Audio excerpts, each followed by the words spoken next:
What's going on, YouTube? So, Slaking. This thing is a brick house.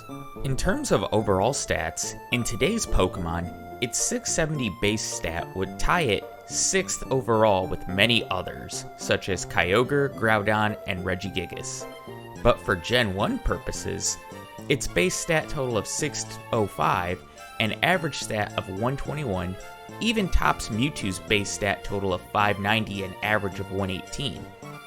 And its attack stat surpasses the highest in the game, Dragonite's. And luckily for Slaking, abilities don't exist yet in Gen 1, so Truant isn't a thing. Seeing that we only start with Scratch and are in the slow level up group, this could make Brock a problem. However, for Gen 1 purposes, Slaking's base speed of 100 gives it just under a 20% chance to crit, and Sanqui Onix, as we know, is a lot tougher than normal red and blue Onix. Let's jump right to the rival 1A battle. Since we're in the slow level up group, I figure battling him along with the bug catchers before Brock is best. Scratch does about a quarter to Pidgey, and it hits me with a sand attack and a crit gust. Thankfully, I hit my next 2 scratches and 1 crits to knock it out. Bulbasaur comes out and I hit my first scratch, it hits me with Growl, and now the misses and the growls are starting to pile up. Along with Leech Seed, which puts me on a timer. And the growls and the misses keep coming in. Bulbasaur's about to be back in the green health, but luckily I hit a scratch that crits, and we knock it out for the win. And I'm not going to show you any bug catcher battles or the Junior Light Years trainer battle. Let's jump straight to Brock. 15 minutes in game time, and we're at level 9. And really, against both Geodude and Onix, you want lucky crits, which we're not really getting a lot of in this battle. In fact, I only got 1 critical hit, which, funny enough, Geodude also got 1 critical hit in this battle. And with its defense stat maxed out thanks to Defense Curl, we're not doing a lot of damage, and I'm not even able to make it by Geodude in this battle. The only thing I can do is level up, and I come back at level 12. Scratch is doing a lot more damage this time. It looks like it might be an 8 to 10 hit KO pending. Of course, Geodude is going to use Defense Curls, and once again, I don't get any lucky crits, but all the Defense Curls means that Geodude doesn't attack me, and in this battle, I am able to make it by Geodude, which is nice. Sanqui Onix, however, knows Rage, Rock Throw, Bide, and Harden, which it uses Harden twice, and then uses Bide twice. Thankfully, I did get a crit before the Bides, but then it hits me with 3 Rock Throws in a row before it goes for Rage, and I just don't have enough HP to make it through the battle. I can tell I'm close. That was a really close battle, so I try again immediately. And I get pretty lucky with an early critical hit scratch. Once again, Geodude, it can only go for Tackle and Defense Curl, and thanks to a critical hit near the end, I'm able to get by Geodude once again.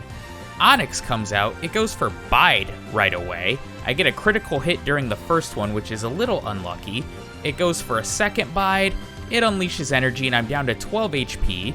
It goes for Harden, and then Rage, and although the battle is close, I get by with 3 HP left, and Slaking gets by Brock after only 30 minutes of in-game time. Very impressive.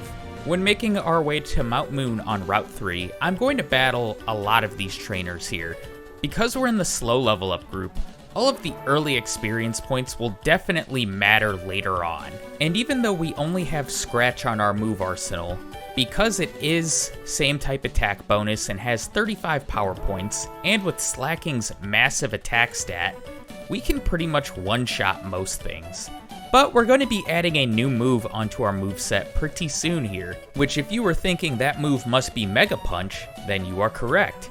85 base power, with same type attack bonus, it's going to come in handy up until we get Body Slam. We can pick up the Dome Fossil, which is the superior fossil of the two, and get our Mount Moon timestamp with an in-game time of 43 minutes. And the next decision we have to make is Rival 2 or Misty. Well, in the Tentacruel run, I remember my gut said Misty, and I was wrong, so I'm gonna go with Rival 2 this time. He leads with Pidgeotto, and Mega Punch can't knock it out. It hits me with a sand attack, but thankfully I hit it the next turn. Abra, it can't do anything, it goes down to a Mega Punch, and even though I missed my first Mega Punch against Rattata, it can't do much, goes down in one shot, and so does Bulbasaur. So Rival 2, even though I did get hit with a sand attack, really no problem, and the trainers on Nugget Bridge aren't a challenge. I debated getting the TM for Seismic Toss, but decided against it, and we can just skip straight ahead to Misty. Misty, I have a feeling, won't be a problem. She leads with Staryu. It only takes one Mega Punch to knock this thing out, as I thought it would. Starmie comes out, it outspeeds, hits me with Water Gun, and even though it has Hydro Pump, it uses 2 Water Guns and it's only 2 Mega Punches to take it out. Unfortunately, Slaking cannot learn Bubble Beam, but we're going to get some better coverage moves later on. And by later on, I mean right now, at the SSN. We just have to battle the one youngster who guards TM08 Body Slam, which Slaking can learn, has a chance to paralyze, it's more accurate than Mega Punch, gives us same type attack bonus, and then we can take on Rival 3. And I'm gonna spare the narration of this battle. Body Slam is a one-shot sweep. The momentum is really picking up for Slaking. And I wish in my playthrough I didn't pick up the Gentleman Candy. I always battle him on my way out, but I feel like it would have been a time saver a little bit just to skip him this time. One thing we won't be skipping though is saying bye-bye to the SSN this week and hello to Lieutenant Surge. And just like Rival 3, Lieutenant Surge is a pushover. Body Slam one-shots the Voltorb. We're going to one-shot the Pikachu. And although Raichu does outspeed, Crit Body Slam one-shots it. Don't know if the crit mattered, but we're gonna pick it up on the way to Rock Tunnel now. I want to mention that Slaking can learn Thunderbolt, but I'm not going to teach it just yet. In fact, you'll see in this battle against the self-destructing Hiker, we're at level 25. And at level 25, we learned Amnesia, probably the most broken move in Gen 1, since it's both offensive and defensive, and Slaking's base special for Gen 1 purposes is 95, we can now become quite the mixed attacker, which exiting Rock Tunnel, we're at 1 hour 21 minutes, 10 minutes off of the best time on the channel for Alligator's 1 hour 11 minutes. But now things really open up for Slaking. We have access to Celadon, which I head to right away, and I want to go straight for the department store, the top floor, where I can get both TM13 and TM48 Rock Slide. I ended up not using Rock Slide, another place I probably could have saved time at. I get Fly from the girl outside of Celadon and head to the game corner to take on Giovanni. And I now have Ice Beam on my moveset just because we have the Rock and Ghost types coming up here. Ice Beam makes quick work of Onix, it's a one-shot, we level up. Rhyhorn's next, Ice Beam will one-shot it as well, we don't even need to set up Amnesias. I go for Body Slam on Kangaskhan, he goes for Guard Spec, and another Body Slam finishes it off. And with Giovanni out of the way, the only thing left to do in Celadon is to take on Erica. So, yeah, she should be no problem. We have Ice Beam and Amnesia. Let's just see how the battle goes. Victory Bell is the lead. I go for Body Slam, it almost one-shots it. Razor Leaf auto crits, but doesn't really do too much. We finish it the next turn. Against Tangela, I go for Ice Beam, it one-shots it. Vileplume is last. I go for Body Slam, and it's a one-shot. Crit probably mattered. And yeah, that was pretty easy. And the ball's just gonna keep rolling against Rival 4. We have Ice Beam for Pidgeotto, so it's a one-shot. And while Gyarados would normally withstand one, we crit, so it one-shots it. Growlithe, Body Slam's gonna take it out in one hit. The same goes for Kadabra, and the same goes for Ivysaur. And having a move like Earthquake on our moveset, if we could go to Silph before Pokemon Tower, would be great. But we can still get through it no problem, thanks to Ice Beam. And Amnesia. Having Amnesia allows us to save on power points. After one Amnesia, we can pretty much get through anything with one Ice Beam. But now it's time to skip ahead to Silph Co. And the first thing I want to do in Silph Co is immediately head to the 10th floor, because there's 3 goodies we can get.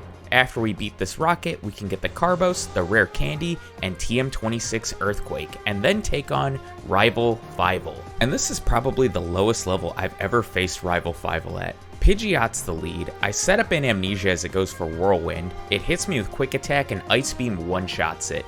Gyarados is next. I go for Ice Beam. It freezes it, which is very lucky. Body Slam knocks it out. We level so badge boosts are gone. I set up 2 Amnesia on Growlithe as it hits me with Takedown and Flamethrower. From there, Body Slam is a one-shot. Alakazam is next. It actually outspeeds but misses Kinesis and Body Slam takes it out. Venusaur's last. I misclick Amnesia as Razor Leaf does half my remaining health, but we just one-shot it with Ice Beam. And next up is Giovanni, and there's really not much to say about this battle. I start by setting up 1 Amnesia against Nidorino as it hits me with Double Kick, and from there, Body Slam and Ice Beam either 1 or 2-shot his entire team. I set up 1 Amnesia for Nidoqueen because I wasn't sure if Ice Beam would one-shot it. And really, I should have taught Earthquake before Sabrina and even during the Giovanni battle. But I was holding out until I got to Koga because at this point in the run, I still wasn't sure of my final moveset would look. On paper, 160 base attack says pure physical attacker, but having access to Amnesia and special coverage moves, it's pretty easy to pivot away from that. Also, in this Sabrina battle, as we one-shot all of her Pokemon, did you see that timestamp before her? 1 hour 59 minutes. We are cruising. After beating her, I'm gonna make my way west to Cycling Road towards Fuchsia City where we can finally take on Koga. And there really isn't much to narrate about this battle. We have Earthquake on our moveset now and we're able to one-shot all of his Pokemon, so we can just move on to the Safari Zone where we get the final HMs of the run, and then we're going to make our way south the palette towards Cinnabar Island. Of course, in Pokemon Mansion, I pick up Blizzard because it's got a lot of pop and we're probably going to need it later, and we can just go on to Blaine. And Blaine, just like Koga, is a one-shot sweep with Earthquake. I do get a 1 in 256 miss against the Arcanine, but it just goes for Roar. And yeah, I guess that's just Blaine's AI for you. The time has come to face Giovanni, and guys, I want you to look at this timestamp before the battle. We are at 2 hours 20 minutes in-game time. We were at 2:16 before Blaine, for anyone wondering. And it looks like it could be a tight race, but we could have a new champion. Can Slaking dethrone Feraligatr? Well, we gotta get by Giovanni first. And the opening Rhyhorn is no problem, it goes down in an Ice Beam. The same with Dugtrio, goes down in 1 Ice Beam. Nidoqueen worries me. Ice Beam does not KO it, and it hits me with a massive double kick that crits, bringing us to over half health. I use Earthquake to finish it off, and against Nidoking, I take no chances. I go for straight Earthquake, it one-shots it, and against Rhydon, I decide to switch back to Ice Beam because it has worse special, and with that, we have the Earth Badge. Next up is the pre-league rival battle. I start by setting up an Amnesia on Pidgeot, and it just goes for a weak wing attack. Ice Beam finishes it. We level up, so no badge boosts. I set up another Amnesia on Rhyhorn, and finish it off with an Ice Beam the next turn. From there, Gyarados withstands an Ice Beam but misses Leer and we finish it. Growlithe is a one-shot with Earthquake. Alakazam, I switch to Body Slam and it's a one-shot. We level up and I'm going to refuse to learn Counter because it sucks, and Venusaur can't withstand a double Amnesia Ice Beam. And with that, we're off to the league. I'm going to take a page out of Gym Leader Matt's book, who I also learned about the Sanqui tool from, by not picking up the rare candy in Victory Road. I'm going to be doing it as a time saver, and we haven't had to use any to this point. Slaking's stats are just so overpowered, I don't think we're going to need it. Our pre-Lorelai's Chamber timestamp is 2 hours 30 minutes. I'm going to teach Thunderbolt now in the place of Body Slam, because pairing it with Amnesia will mow down Lorelai's water and ice types. But let's get into the battle. Dewgong is the lead, and I'm going to start by setting up an Amnesia. It hits me with a critical hit Signal Beam. I set up another and it goes for Rest, and now the sweep can begin. Thunderbolt one-shots it, and it's going to one-shot Cloyster because it has worse special. Slowbro comes out, I go for Thunderbolt, it hangs on because I crit, but we do paralyze it. Retroactive Super Potion and we knock it out. We level up, so badge boosts are gone. Jinx, I switch to Earthquake because it has frail defense. Don't think the crit mattered, but it's a one-shot. And Lapras, it's not going to be able to withstand Thunderbolt, double Amnesia. We get by Lorelai, no problem. And this is where I make a mistake. I just walk right into the Bruno battle without healing. I'm just so overconfident we're going to beat Bruno. And if I'm showing his battle, that's got to show you something. I start by setting up 2 Amnesias on Onix. It hits me with Double Edge and uses an X defend. Ice Beam knocks it out. Sanqui Hitmonchan with 110 base special tanks Ice Beam, counters with a weak Thunder Punch and gets knocked out. Against Hitmonlee, I switch to Earthquake because it has weaker defense. It tanks it and hits me with Mega Kick. I'm down to 66 HP as I knock it out. Onix number 2 comes out. Ice Beam will one-shot it, but now Sanqui Machamp with a base 85 special tanks an Ice Beam, hits submission, and knocks me out. I've lost to Bruno. But I come into this second fight with a better plan. I'm going to set up 3 Amnesia against the first Onix, and I have Blizzard on my moveset now for more pop. It hits me with Double Edge and Rock Slide, which don't do much, and I knock it out with Earthquake to preserve PP for Blizzard. Hitmonchan comes out, and I miss the first one. Thankfully, it just goes for an X defend, we hit the next one and knock it out. Hitmonlee comes out, we hit Blizzard, we knock it out. This is why I wanted to save PP. Against the second Onix, I miss Blizzard as it digs underground, and missed the second one because I was just hitting A. Earthquake knocks it out. We have 2 PP left for Machamp. I go for Blizzard, I miss, we get an X defend, I use Blizzard and hit, and we knock it out. So Bruno, going in with a plan this time was no problem. But next we've got Agatha. And we've got Earthquake for her ghost types and Ice Beam for Golbat. Even with her updated moveset, I don't see her being a problem. Gengar 1 outspeeds, uses Shadow Ball which doesn't affect us, Earthquake knocks it out. We level up going into Golbat. Thunderbolt, it tanks it and it hits me with Poison Fang which poisons me, didn't know it had that move. We knock it out. Haunter comes out, we outspeed, Earthquake one-shots it. Out comes Arbok, which I want to do an Arbok run one of these days. We one-shot it with Earthquake. Gengar number 2 outspeeds and hits us with Dark Pulse, but we one-shot it with Earthquake, and that's Agatha. Simple as always when you have a ground move. Speaking of simple, next is Lance. Going into this battle, I thought about, should I set up an Amnesia on Gyarados and give it a chance to hit me with a move like Hyper Beam?